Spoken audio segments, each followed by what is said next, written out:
As I told you guys at home, I like to bring on many folks in the insurance industry on this podcast because we are a vast, diverse lot of people. Yes, I am James Lott with two T's. I see what I did there.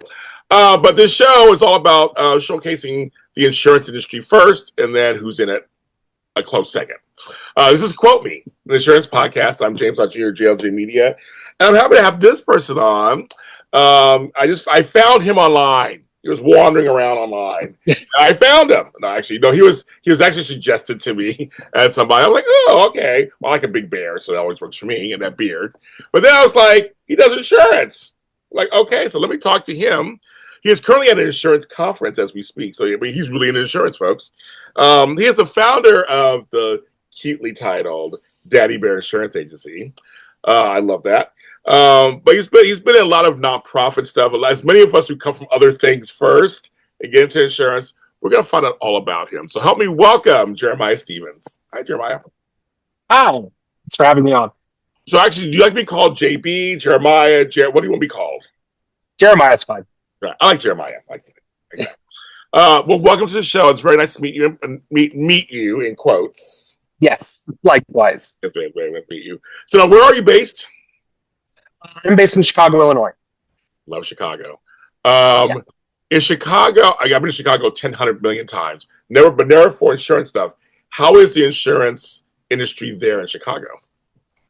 Honestly, I really don't know that much. I started doing this about, I guess we're getting close to 2 months ago now. And I've only recently started getting leads in Illinois.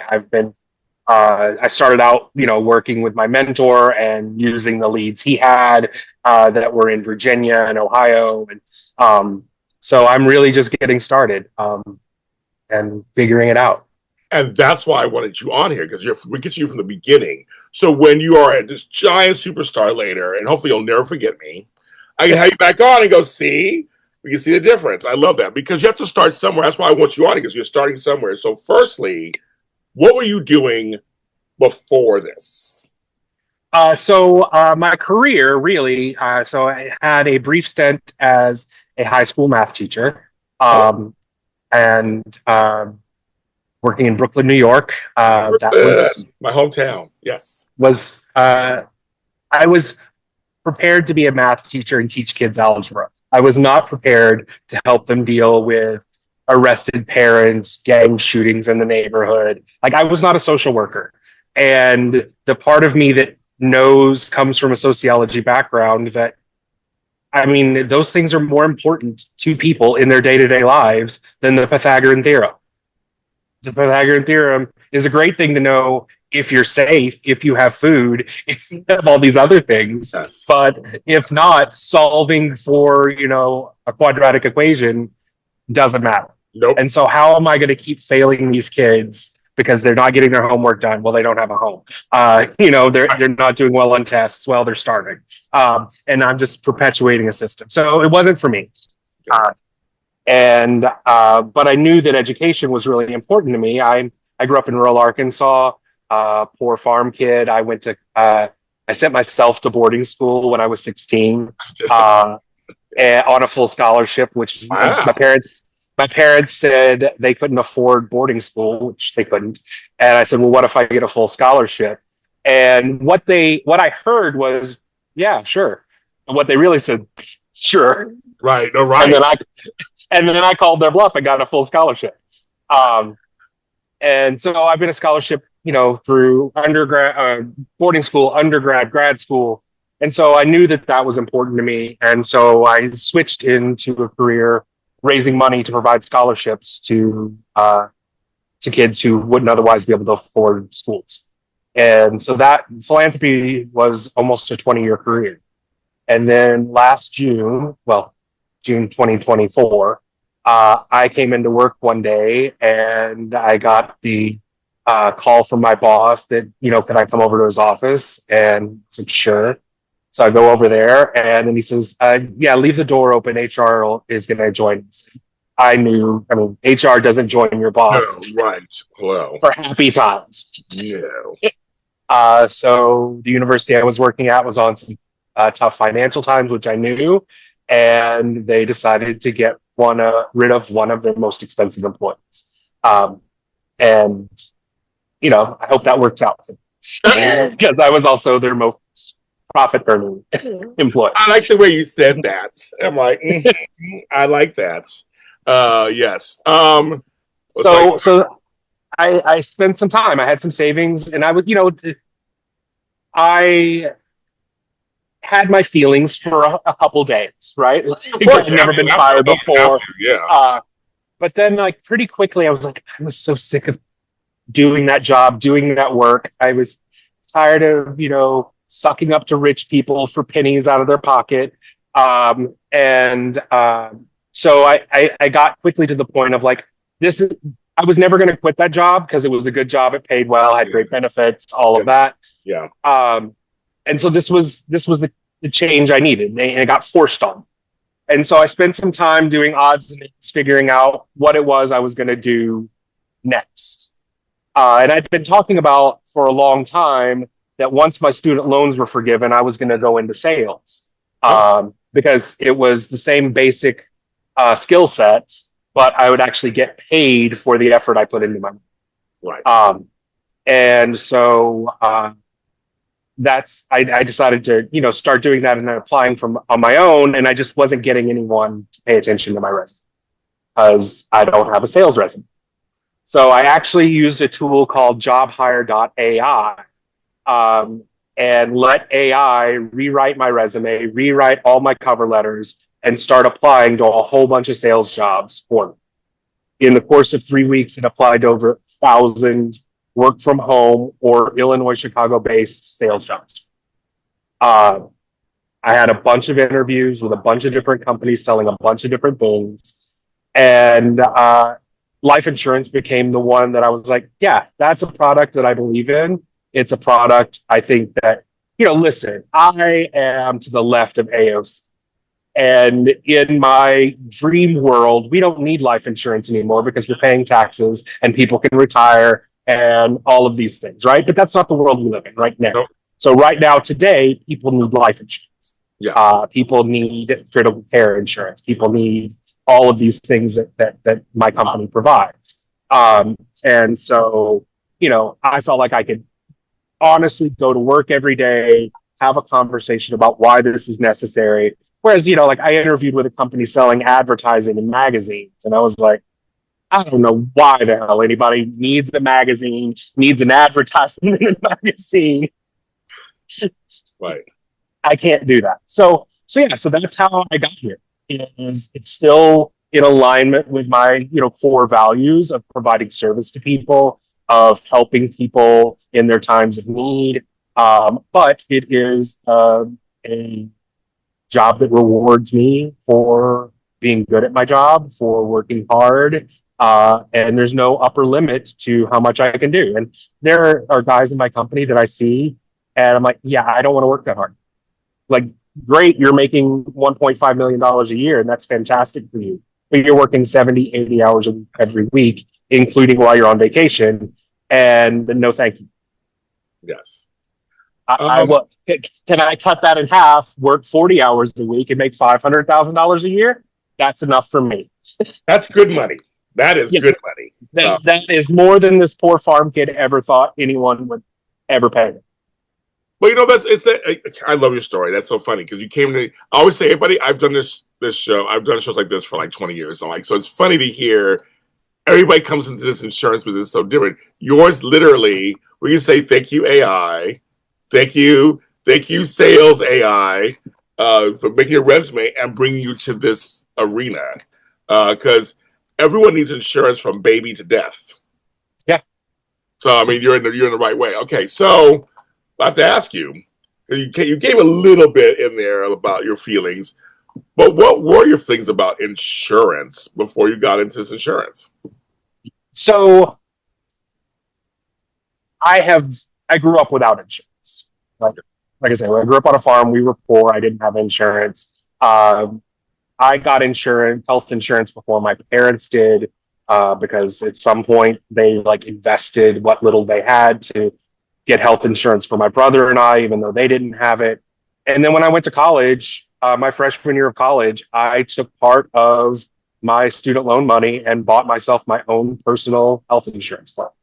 Um, my friends and family laugh at me. I am the person who buys the product insurance things at us. But I am also the person who is anal retentive enough to keep track of all those receipts and everything and take that printer back and say, it's broken. I need a new one. Me too. Mm-hmm. And I know that 2.5 years later, before that 3-year warranty is up, it's going to be broken enough I can take it back and get a new one. And then I pay $19 or $29 or whatever it is on a new plan on the new one. Oh yeah. So, we're about to get a new bed soon. It's got a 20-year warranty on it. We're at year 16. I need a new one. That is hilarious. Jeremiah, I'll tell you, for phones, my brother-in-law, we've been getting phones together for like 15 years. He's like, James, how do you always get like a free phone? So I'm similar to you. I know how to work the system. Yeah. I also worked for a few years. My mentor told me I should leave education for a few years and work in healthcare just to sort of get a different feel for a different type of philanthropy, which was good advice. Okay. I learned quickly there that what I suspected already, because I've had good doctors since I was an adult, but that the issue in healthcare is not doctors for the most part. Doctors want to take care of their patients. And they want to run any and every test and give them any and every medication that they believe will help. It's insurance companies that cause problems. Yeah. So I don't love insurance companies. Right. But I love the product. I love if you have an advocate who can help you, get it covered. And then, so I never had much relationship with life insurance. I always had life insurance through my employers, and it was paying a multiple of my salary. And I was like, okay, that's good enough. I have learned a lot in the last 2.5 months about why I was not thinking deeply enough about the importance of life insurance. So I had never really had much of a feeling about it. My family were never really insured, so when someone passes away, it's everyone in the family chipping in to pay off the funeral. Right. It's rural Arkansas. So like we've buried everyone since my great-great-great-grandfather with this family. And they just, they let us pay it out. And, and that's not the reality for a lot of them. Like, good luck getting that sort of arrangement in the middle of Chicago. Right? Yeah. In Belleville, Arkansas, you can get that from the person that, dated your grandma. That's very true. That's very true. Who's been to multiple cookouts, right? Like, right, exactly. Right, yeah, exactly. They'll let you pay it out. They know you're good for it. They know you're not going anywhere. And guess what? The next one that dies will be buried there as well. Right, exactly. You're right, exactly. It's just fall in line. It's like going fall in line, yes. So I never really had, but I do hear stories of friends, right, who had a parent die and they got a big life insurance policy and they were able to pay off their student loans because of it or whatever. And, that was never my story, but I knew it was out there. And like I said, I always had insurance to work that would pay off our house. Like whatever increment I could bump it up to pay off the house. That's what I did for, my husband was had enough that because other than that, the other bills we can get by on one salary. And that's true for most people, right? Most people, the mortgage is the one that, one person's job covers the mortgage and the other one's job covers everything else. Yes, that's very true. No, very true. That's very true. Very true. So I, and then to my base feelings. My base feelings, people, and I'm gonna say something that's probably gonna blow people's mind when they listen to this, maybe even yours. I grew up in the 80s with the Smurfs. So I love the Smurfs. I love the Smurfs. But people, I still to this day cannot believe the Smurfs were on TV in the middle of the Cold War. Because the Smurfs were straight up communist propaganda. You had Papa Smurf dressed up like Marx, You had every other little Smurf doing their one job from each to their ability to each to their need. And then you had Gargamel wanting to capture the workers and Yes. turn them into gold. Yes. But that influenced me. I was like, yeah, these Smurfs, they've got it down. Like, I could just be the smart one who sits around and knows things. And then other people could bring me food. Right. And Yeah, there you go. Yeah. like people like my brother who liked being a farmer, he could be Farmer Smurf. I could be, I did like me some Papa Smurf back in the day, but that's another story. well, yeah. Now, evidently, I can't wait to see Smurfs 2, the movie, because now there's evidently going to be a daddy Smurf. I know. I'm like Dressed up like Papa but with a ginger beard. Oh, yeah. a ginge every time. I'm ready. I know I'm ready. Get it. I know I love the Smurfs. Oh my god, it's so funny. Well, you know it's funny when you go to other countries like some of certain countries like Japan or China. It's weird when you're there. Everyone just kind of moves the same way, but there's no violence. There's nobody going crazy. It's like everybody's kind of just moving. Everybody's doing their thing, but it's weird because they're like all in tandem. It's all together. Like we don't. New York City, you walk down the wrong direction of the street, you get knocked over. I mean, it's just not. There's no like. You know what I mean? It's just like, wow, this is oddly strange, but oddly comforting at the same time in a weird way. So I get what you said with the Smurfs. I get it's like it's. Yeah, I mean, like there are pros and cons to everything, right? So I mean, the thing with America is like, we are founded on sort of like extreme individualism, right? And that has led to so much entrepreneurial spirit and success and growth and all of these things. Yeah. But there are consequences to that when you're not one of those people who is able to do those things, because not everyone is exceptional. I'm sorry, I know your mama told you, but you're not. You're obviously, well, I'm a Gen Xer. Are you Gen X or a millennial? Yeah, I'm very Gen X. Okay, it was just say you sound just like me. I mean, yeah, okay. Just check it. That's how we feel. No trophies for anybody. I'm the winner. Shit. Right. Exactly. I mean, I got so mad when in my family, when you graduate from high school, it's a big deal. There are parties and you get a money tree and all of these things. Yes. I graduated with 2 master's degrees. I got a card in the mail from my mother, and that's it. I was like, you're legally required to go to high school. You're like, and she's like, that's fine. I know. Like, whatever. Like, whatever. No, okay, so here's the deal. So you're 2 months in, you're learning stuff. Now, how'd you come up with, I'm looking at you going, I see why you came with the name, but how important was a name? Because a name is important to choose. How'd you decide to go with Daddy Bear Insurance? Sure. So that is a huge part of my life, right? Not just being a bear, but being a daddy. So I am the current North American bear. I know. I love it. I saw the picture. So like, obviously I'm plugged into that sub community. Okay. So Stacey, let's stop there for a second. I can't assume everybody knows what's going on. I have a wide audience. Yeah. Can you explain to people briefly what that means? Yes, I forgot about that. Let me say that. Okay. Yeah. So the gays love a critter nickname. So we've got our bears and our cubs, which are like otters, wolves. Yes. Yeah. So a bear is a larger, hairy game. We're both bears. I'm a bear. You're a bear. Both bears. Yeah, exactly. So, but the daddy part is really important to me, and that was what my speech and platform was about when I competed for the title of North American Bear. Because we're talking about being Gen X, right? So we grew up at a time when members of our community, our elders, were all either dying or dealing with the death of their close friends and family. Yes. And they didn't have a lot of time and energy to help us grow up. No. Understandably, no hard feelings. Right, yeah, no, yeah. But it has been very important to me in my life as I started to gain that elder status, that I wanted to be there for the people coming.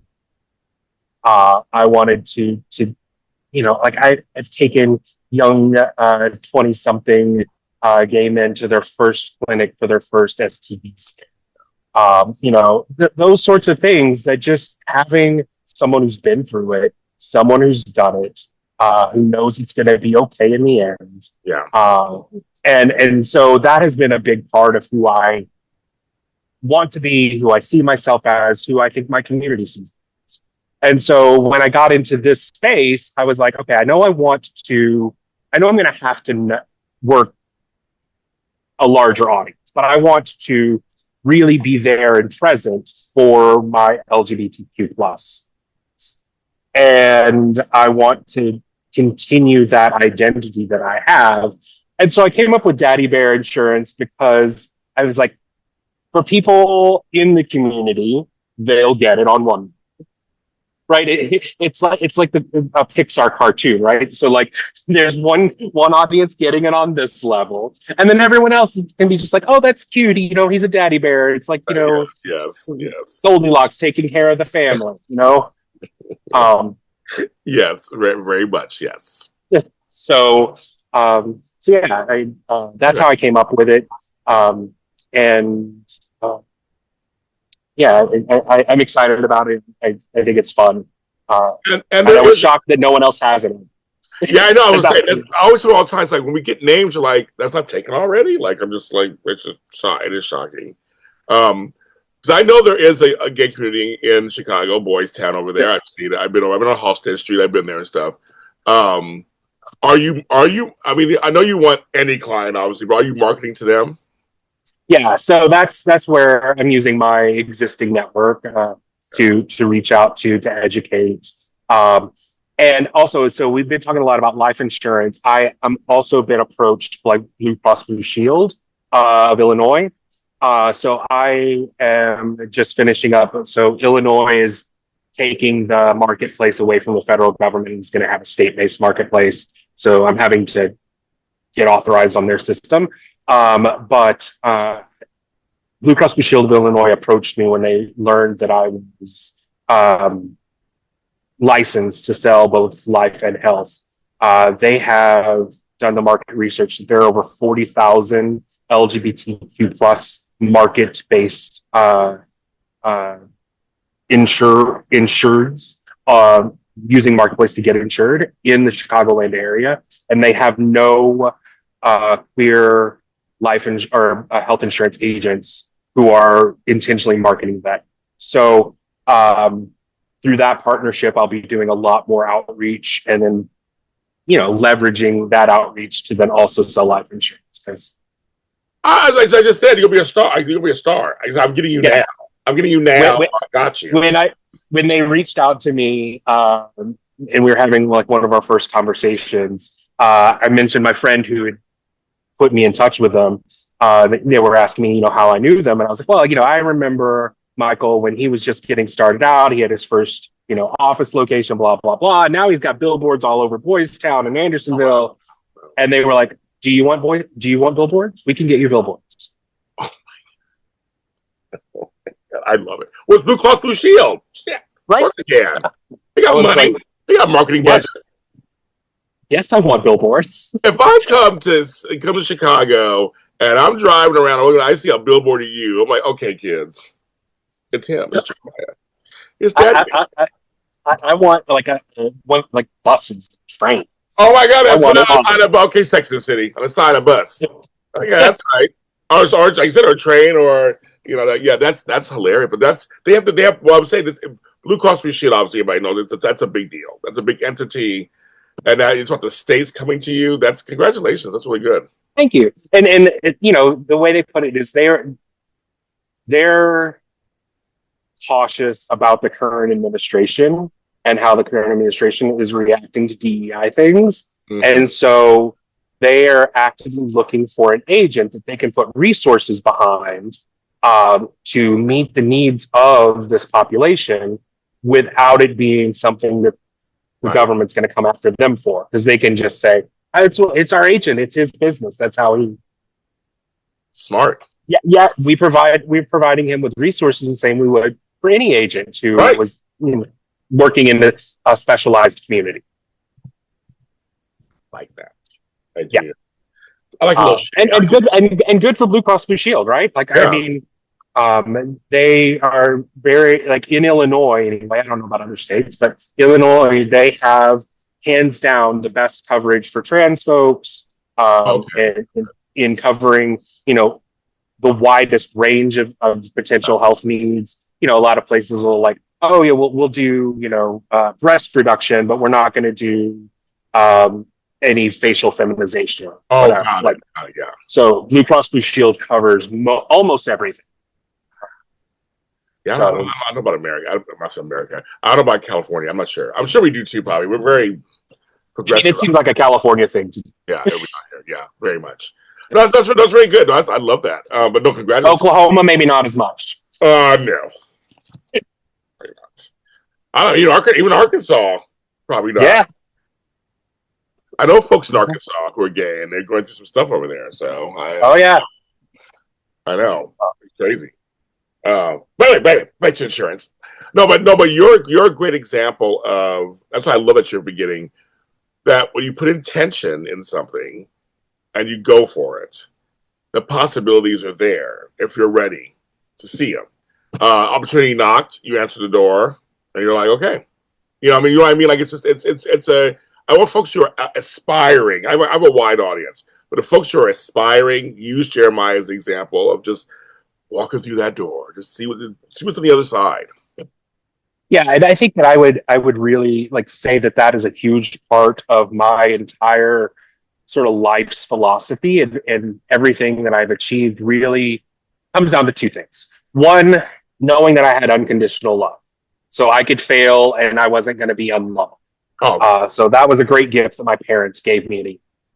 Um, and the other was an attitude.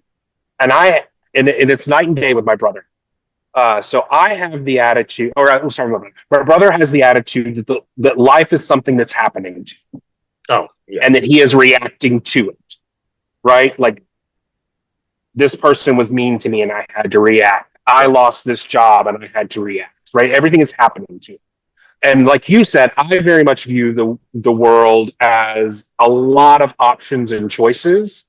And my job is to pick the ones that were best for me, to notice the ones when they're there in front of me, to take them. And I am in charge of my life. They're my choices, my options. Mhm. And that attitudinal difference, I think, makes all of the difference in the world. Just that ownership, so that when bad things happen, Yeah, bad yeah. things happen in the world. But then what am I doing with that bad thing? How am I reacting to it? Am I seeing an opportunity in it? Give yourself a couple days. Hell, give yourself a week if you need it to, like, breathe. But, like, then what do you do? That's very true. I agree with that wholeheartedly. I always say, it's not even about the glass being full or empty for me. Do I have water? Do I have a glass? Perfect. I got Right. both. I'll make it work how it needs to work. Sometimes it's Yeah. full, sometimes it's half empty. I mean, it's whatever it is, right? Yeah. Have I got water in no glass? Great. How am I going to get that water in my Right, glass? Am I exactly. going to bend down? Am I going to use my hands? Like, I will not be defeated is what I know. I'm thirsty. Right. Yeah, I agree with that also completely. No, I do, and I think that's something that it's inspirational for folks out there who watch or listen to this. That you can change your life at any time. We both are of an older age, and we changed our lives, and it can work out. So if you feel like you're stuck in some folks at home, you're stuck. Look at other things. Whatever. I'm not just saying insurance, but just anything. Just look into something else you might want to do, and that could be your new career. I mean, it doesn't matter how old you are. Just like who wants to be like you? You might thinking, "Thank God I'm out of that last situation. I'm out of it. It served its Being purpose." my own boss is Yeah. the best thing ever. Yes, I agree with that. I agree with that. I always say I'm a bitch sometimes, but that's fine. Oh yeah, no. Sometimes my boss is an asshole still, but Right? Oh yeah. But it's me, so it's fine. I love but it's me. It's me. I love that. I agree with you. It is the best feeling, but also you said something earlier that I agree with completely too. I'm earning every penny. It's me. What I put into it, I'm getting out of it. Yeah. Same for you. What you put into it is what you get out of it, and that's the satisfaction, isn't it? Yeah, no. I mean, I remember when I really was just sort of realized I was done, that, like, that this working for other people sort of rat race that I was running to, get significantly exceeds expectations and all of that. I think a lot of people have this, like, need to be the best little boy in the office and do everything. Well, it came down to it, and like one day I just paid attention to the difference in the salary bump, and it was 0.5%, which was less than $500 a year for me. And I was like, I worked my butt off from being a meets expectations employee to a significantly exceeds expectations. I didn't get the promotion. All I got was $500 a year. It's not worth it.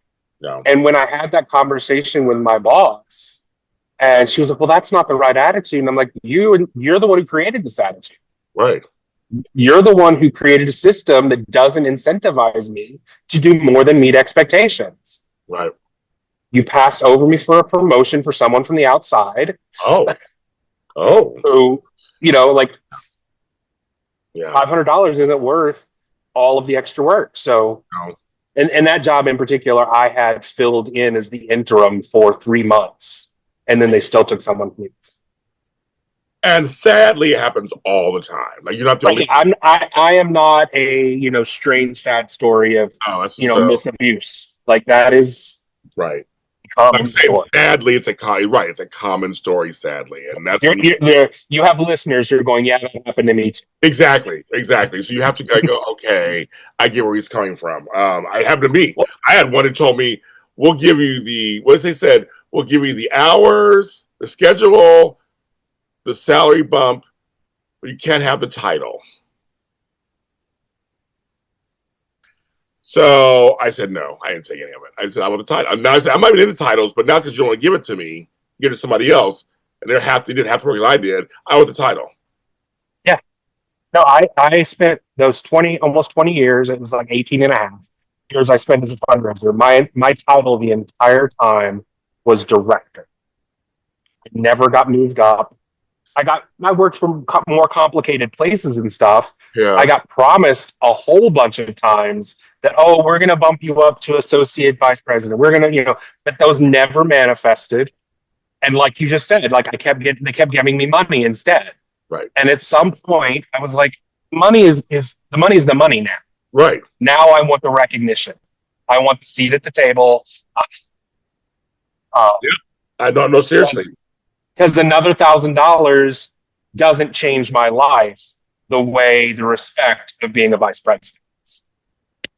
You hit it right there. You hit it right there. Well, I want to welcome you to the industry. I think it's an industry that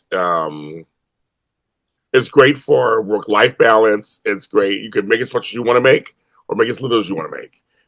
It's also very diverse. All kinds of people, and I really do hope you get a chance to really serve Illinois the way you would like, and especially our folks in the alphabet. I hope you get a chance to really just show them also that that we're in the business too. We're here, and you're safe. We have families. Yeah, and they're safe with you. They're safe, and you look out for them, and you'll get the best stuff for them, and they'll have your respect. You'll have their respect. You'll respect them. That's what we need to fight. We're fighting that right now. Right now. But so it's one of those things where it's like, I think that's something when it comes to selling insurance, that's very important also. Yeah, just little things. And I've been trying to, already educate some people in my company. Like, they didn't realize that PrEP was a thing. And so they were treating PrEP because it's an HIV drug, they were treating it like HIV and not insuring people. So they were in their field underwriting, just kicking them out. Yeah. I was like, hold up. So they're actually taking this drug so they don't get it. Right. So the company is now rewriting some of its field underwriting guides. And these are just little things where I can come in as I am sure there are other queer people who work for this. But I am me, and I don't just go, okay, well, that's the way it is. Oh, no. This system is broken. We need to fix it. Yes. My people will be covered. Okay, that's where we'll end this. I like that. Our people will be covered. Jeremiah Stevens, thank you so much, Daddy Bear Insurance. I will put underneath the description where you can find him and talk to him. So you're insured in Illinois. Insured anywhere else? Yeah, so I have license already, like ready to go in North Carolina, South Carolina, Ohio, Virginia, Michigan, Arkansas, Minnesota, and Illinois. I Okay. can send you the list. Yeah, send me a list. So I'll put it in there. I'll put it in there so people can know. And most of our carriers do what they call just in time. So I can, if someone from Colorado, which I don't have, wanted to talk to me because they wanted to, someone who had their values and was from their community, like I could get the Colorado license in a couple of days. Okay. I have that so far. All right, perfect. Thank you for being on the show.